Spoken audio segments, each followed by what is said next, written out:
Hello, I'm Carly McAvoy. Today I'm talking about understanding your transcript and more about your grade point average. If you haven't done so yet, please watch the video, How to Calculate Your GPA, to learn how your GPA is calculated. Your GPA is calculated every quarter. This GPA reflects the average number of grade points you earn for the credits you attempted for the quarter. After you have been here for more than one quarter, the school will also begin to calculate your cumulative GPA, which is the average number of grade points earned for all the credit-bearing classes you have completed. Look at the excerpt from the transcript below. This shows a student's progress from the fall of 2010 to the spring of 2011. Notice the transcript shows the most recent quarter at the top. The transcript shows courses taken, the grade for each course, and the number of credits associated with the course.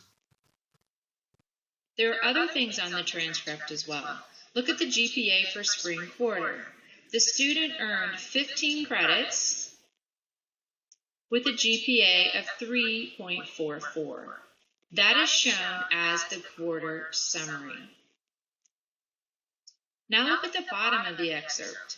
The first line is the quarter summary, which shows the GPA for the fall of 2010. 10 credits with a GPA of 4.00.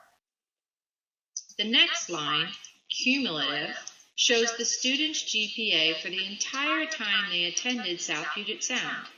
We can see that they earned 75 credits with a GPA of 3.33. The third line shows their college level GPA, which only includes the college level classes taken by the student. Again, we see 75 credits with a GPA of 3.33, which means the student has only taken college level classes.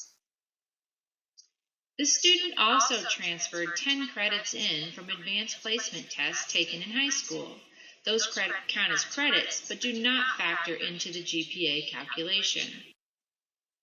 Here is an excerpt from another student's transcript. Notice in the fall of 1990, the student was working on completing a GED. So the class did not have a GPA associated with it.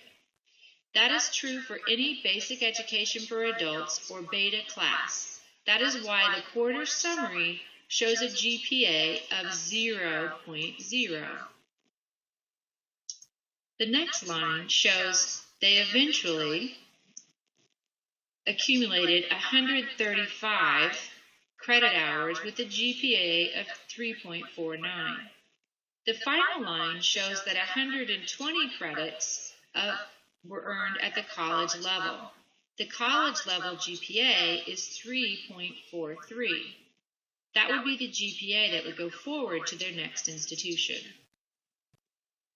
From the difference between 135 and 120, we know that they completed 15 credit hours that were below 100 level coursework, also known as pre-college classes. Although pre-college classes do factor into the cumulative GPA here at SPSCC, only the college level credits, 100 level and above, would transfer to the four-year institution. To find the cumulative GPA for the 2 quarters shown above, you would use the method shown in the first video. You would use all 6 of the classes in the red boxes above, find the points earned per class, and divide by all the credits completed during the 2 quarters, which is 25. Try this on your own using the college's grade point scale and see if you can get 2.78.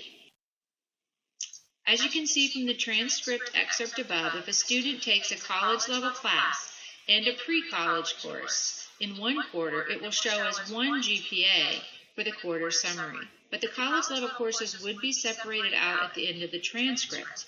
And a final piece of advice about your transcript: it should become habit for you to check your transcript for accuracy at the end of each quarter.